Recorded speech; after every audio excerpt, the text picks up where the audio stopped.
मन उदास रहता है, उड़ा उड़ा सा रहता है, कुछ काम करने को मन नहीं लगता, जीवन बोझ सा लगता है और मरने के ख्याल आते हैं। दोस्तों नमस्कार, मैं डॉक्टर विनोद, होम्योपैथिक चिकित्सक। इस स्वास्थ्य संवाद कार्यक्रम में हम आज डिप्रेशन पर अपनी बात रखेंगे। डिप्रेशन पे चर्चा करेंगे कि डिप्रेशन क्या है, कैसे पहचानें और इससे मुक्ति कैसे पाएं। होम्योपैथी इसमें क्या योगदान दे सकती है, होम्योपैथी से हम कैसे डिप्रेशन से पूरी तरह से मुक्त हो सकते हैं। पहली बात तो हमें ये जाननी चाहिए कि होम्योपैथी में कभी भी किसी बीमारी के नाम से कोई इलाज नहीं है। ये कहें कि डिप्रेशन के लिए ये दवाई है, इसको लेना चाहिए, या डिप्रेशन में ये दवाई काम आती है, तो ऐसा नहीं होता है।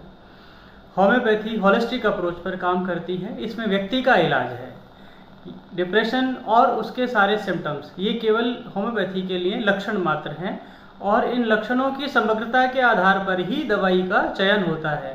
उस व्यक्ति के मानसिक, शारीरिक और बौद्धिक और जनरलाइज सारे लक्षणों को मिलाकर जो एक दवाई निकल के आती है वही काम करती है और उसी बीमारी से ही पेशेंट ठीक होता है। फिर चाहे वो डिप्रेशन के लक्षण हो, या फिर वो सिजोफ्रेनिया के लक्षण हो, या फिर वो ओसीडी के हों, क्योंकि ये एक मेंटल डिजीज़ है और कैटेगराइजेशन है मेंटल डिजीज़ में। तो सबसे पहले हमने डिप्रेशन लिया है ताकि हम एक ग्रुप ऑफ सिम्टम्स को समझें और कैसे ये डिप्रेशन हमें घेरता है, क्या सिम्टम्स आते हैं, तो लक्षण क्या हैं, उन लक्षणों को कैसे पहचानें। तो मेनली मुख्य रूप से देखा जाए तो उदासी घेर लेती है। मन नहीं करता किसी से बात करने का, अकेले रहने का मन करता है, किसी मिलने वाले का फ़ोन आए तो फ़ोन उठाने का भी मन नहीं करता है, रोने का मन करता है, पेशेंट अकेले में रोता है। ये उदासी जो है ये घेर लेती है। काम ना करने का मन, इंटरेस्ट ख़त्म हो गया।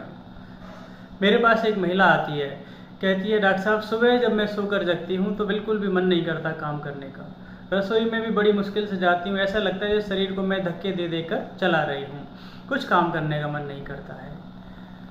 लैक ऑफ इंटरेस्ट, खेलने का, बच्चों में खेलने का मन नहीं करना, ऑफिस में काम करने का मन नहीं करना, ऐसा लगता है काम कोई बोझ हो गया है, बस ज़बरदस्ती किए जा रहे हैं क्योंकि करना है। कंसंट्रेशन में कमी आना, कंसंट्रेशन, एकाग्रता में इस बीमारी के अंदर कमी आ जाती है क्योंकि ब्रेन ऑक्युपाइड है पहले से ही, बहुत सारे लक्षणों ने उसको पकड़ रखा है। तो किसी एक काम में जब मन नहीं लगेगा तो कंसंट्रेशन कैसे होगी। कंसंट्रेशन ना होने की वजह से वो कार्य बोझ जैसा लगता है, ऐसा लगता है कि बस ज़बरदस्ती किए जा रहे हैं। भूख या तो बहुत ज़्यादा लगती है या फिर बिल्कुल नहीं लगती है।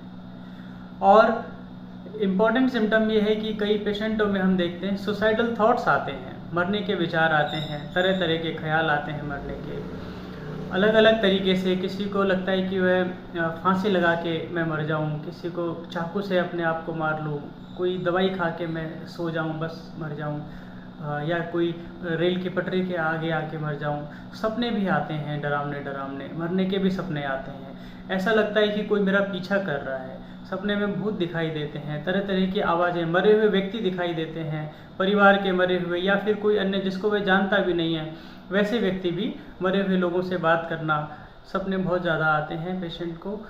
नींद नहीं आती है, लॉस ऑफ स्लीप। कई बार शिकायत करते हैं पेशेंट कि हमें नींद नहीं आती, या आती भी है तो बीच में कई बार जागना पड़ता है, या हम रात को बहुत देर से सोते हैं और सुबह बहुत जल्दी जग जाते हैं, 3 बजे 2 बजे आँख खुल जाती है, दोबारा सोने का प्रयास करते हैं तो नींद नहीं आती है। सुबह जगने के बाद एकदम अनरिफ्रेश्ड फील करते हैं, ऐसा लगता है बस किसी ने लाठी से पीट दिया गया हो, बस लेटे रहो, शरीर दुखता है, नींद नहीं आती है लेकिन फिर भी बिस्तर पर लेटे रहने का ही मन करता है। लोथिंग ऑफ लाइफ, जीवन एकदम भार सा लगता है। और भी बहुत से लक्षण हैं, हर पेशेंट के अपने अपने लक्षण होते हैं, तभी तो इंडिविजुअलाइजेशन कहलाएगा। हर लक्षण अपने कुछ विशेष लक्षणों के साथ में प्रकट होता है, तभी उसकी एक विशेष दवाई निकल कर आती है। लेकिन ये होता क्यों है, डिप्रेशन के पीछे का कारण क्या है? मेडिकल साइंस के हिसाब से बात करें तो डोपामिन और सेरोटोनिन जो हार्मोन हैं, कहते हैं कि इन हार्मोन्स या ये केमिकल जो बॉडी दिमाग में बनते हैं, ब्रेन के अंदर जो केमिकल हैं उनमें कमी आ जाती है, इसकी वजह से ये सिम्टम आते हैं। लेकिन ये कमी क्यों आती है, कमी के पीछे की क्या वजह हो सकती है, वो ज़्यादा ज़रूरी है। बाहर से आप कोई एंटी डिप्रेशनल मेडिसिन अगर लेते हैं या कोई इस तरह से लेते हैं तो ठीक है, वो उन कमी को पूरा कर सकती हैं। लेकिन डिप्रेशन को अगर जड़ से ख़त्म करना है तो उसके कारण को समझना पड़ेगा। वो कारण जब तक ठीक नहीं होगा दवाई की मदद से और दूसरा व्यवहारिक मदद से, या अगर कोई सोशल कॉज है या कोई इकोनॉमिकल कॉज है या कोई पारिवारिक कारण है, वो उनको ठीक करेंगे तभी हम इस बीमारी से निजात पा सकते हैं। कारणों की बात करें तो कारण अनेक हो सकते हैं, हर व्यक्ति के अपने अलग कारण हो सकते हैं। फिर भी हम मुख्य रूप से कुछ 4-5 कारणों की बात करेंगे। जैसे कोई व्यक्ति है, वो कहीं जॉब कर रहा है, अच्छी तनख्वाह मिलती है, घर की किस्त जाती, गाड़ी की भी किस्त जाती है, बच्चों की स्कूल की फीस जाती है, घर के खर्चे हैं, सब कुछ बढ़िया चल रहा है, ठीक है। अचानक नौकरी चली जाती है, जॉब लेस हो जाए और कई महीनों तक नौकरी नहीं मिलती है। प्रयास करने के बाद अब आर्थिक तंगी घेर लेती है, चीज़ें धीरे धीरे बिगड़ने लगती हैं। अगर वह उसको ठीक से नहीं कर पाया, ठीक से उसको जॉब नहीं मिल पाई या पैसे का इंतजाम नहीं हो पाया, तो वह व्यक्ति सोचने लगेगा और धीरे धीरे वह उदासी, चिड़चिड़ापन और डिप्रेशन उसको घेर लेता है। कोई लॉस हो गया है, फाइनेंशियल लॉस, कोई बड़े बिजनेस में हम थे और बिजनेस एकदम फेल हो गया, तो हमें जो है डिप्रेशन एक कारण बन सकता है।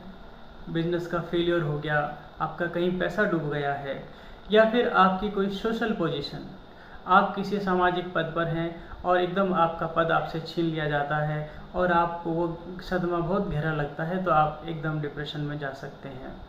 उदासी आपको घेर लेती है और भी अन्य कई कारण बन सकते हैं, सिम्टम आ सकते हैं। ये तो थे लक्षण। अब हम कारण जानते हैं, ये होता क्यों है, क्या कारण है कि डिप्रेशन जो है हो जाता है। मेडिकल साइंस की बात करें तो सेरोटोनिन और डोपामिन जो है, ये केमिकल रेस्पॉन्सिबल हैं कि इनकी कमी की वजह से व्यक्ति डिप्रेशन में जा सकता है। पर बात ये ध्यान देने योग्य है कि ये कमी क्यों आती है, इस कमी के आने के कारण क्या होते हैं। कमी के आने के कारण बहुत सारे हो सकते हैं, जिसमें सोशल कॉज हो सकता है, हमारा इकोनॉमिक कॉज हो सकता है, पारिवारिक कारण हो सकते हैं और भी अन्य कई कारण हो सकते हैं। तो मुख्य रूप से हम बात करें कि कुछ सोशल कॉज, समाज में आप कोई प्रतिष्ठित व्यक्ति हैं, आप किसी बड़े पद पर हैं और अचानक आपका पद आपसे छीन लिया जाता है, या कोई ऐसी घटना होती है कि आपको अपनी बेइज्जती फील होती है कि आपको लगता है कि नहीं, मेरी तो बड़ी इंसल्ट हो गई है और उसको लेकर आप बहुत चिंतित रहते हैं, तो भी एक प्रकार का डिप्रेशन हमको घेर लेता है। हम कहीं फेल हो गए, हम पढ़ाई में फेल हो गए, एग्ज़ाम में फेल हो गए, या हमारा कोई बिजनेस चल रहा है, हम बिजनेस में फेल हो गए हैं, उस फेलियर की वजह से अगर हम उदासी और अकेलापन, इस तरह के लक्षण अगर हमें घेरते हैं, तो हम कहीं ना कहीं डिप्रेशन की ओर जा रहे होते हैं। हम नौकरी कर रहे हैं और अचानक हमारी जॉब चली जाती है, हमारा जो मनी फ्लो था, जो लायबिलिटीज़ थी, वो एकदम भार बन जाती हैं और खूब प्रयास करने के बाद भी हम उनसे नहीं निकल पा रहे हैं, तो हम कहीं ना कहीं डिप्रेशन की तरफ जा रहे हैं। एक्सेसिव पेरेंटल कंट्रोल, एडोलेसेंस जो एज होती है, किशोर अवस्था में ज़्यादातर बच्चों में हमें ये देखने को मिलता है कि क्योंकि उस अवस्था में बच्चा जो है अपनी पूर्ण ऊर्जा में होता है, उसे ये लगता है कि मैं सब कुछ कर सकता हूँ, मेरे अंदर ऊर्जा की कोई कमी नहीं है, और उसे ये लगता है कि मैं ही सही हूँ, ये तो पुराने लोग हैं, पुराने इनका ज़माना अलग था, इनको नहीं मालूम चीज़ें कैसे बदलती हैं, क्या है। तो व्यक्ति, वो जो बच्चा है, वो अपने आप को बहुत ज़्यादा एनर्जेटिक समझता है। लेकिन हम क्योंकि अनुभवी हैं, हमने भी वो दौर देखा है, तो हमें उसके अच्छे और बुरे का पता होता है, तो हम क्या करते हैं, उसको रोकते हैं। तो बच्चे को बार बार रोकना टोकना, एक्सेसिव पेरेंटल कंट्रोल भी जो है बच्चों में डिप्रेशन का कॉज बन सकता है। कई बच्चे इसकी वजह से डिप्रेशन में जाते हैं। तो ये कारण थे, लेकिन हर व्यक्ति के अपने कारण हो सकते हैं, उसकी परिस्थितियां अलग हो सकती हैं। उन लक्षणों के आधार पर होम्योपैथी में इसका इलाज है। अब हम जानेंगे कि होम्योपैथी में कैसे हम इसको ठीक कर सकते हैं। होम्योपैथी में बीमारी के नाम से मैं पहले भी बता चुका हूँ कि ऐसी कोई दवाई नहीं आती है, यह लक्षणों के आधार पर ही तय होगा। जिस व्यक्ति को डिप्रेशन है या जिस व्यक्ति को ये जो लक्षण है जिन पे हमने बात करी है, इस तरह के लक्षणों को लेकर अगर कोई पेशेंट आता है, तो उन लक्षणों की टोटलिटी के बेस पर उसकी दवाई चलेंगी और वह उनसे पूर्णतः मुक्त हो सकता है। सैडनेस, उदासी भी अलग अलग प्रकार से फील होती है हर पेशेंट को। किसी को सुबह के टाइम पे उदासी होती है, शाम को वो खुश रहता है। किसी को शाम को होती है, सुबह खुश रहता है। कई बार ऐसा देखने को मिलता है कि रात में हम बहुत खुश हैं, चीयरफुल हैं, अच्छा सब कुछ ठीक लग रहा है, लेकिन पूरा दिन हमारा उदास गया है, बेचैन गया है। इस तरह के सिम्टम्स उदासी में हैं। सपने भी हमने इसमें देखे कि हमें अलग अलग तरह के सपने, डरावने सपने आ रहे हैं, भूत दिखाई दे रहे हैं, कुछ जो है मरे हुए व्यक्ति हमसे बात कर रहे हैं।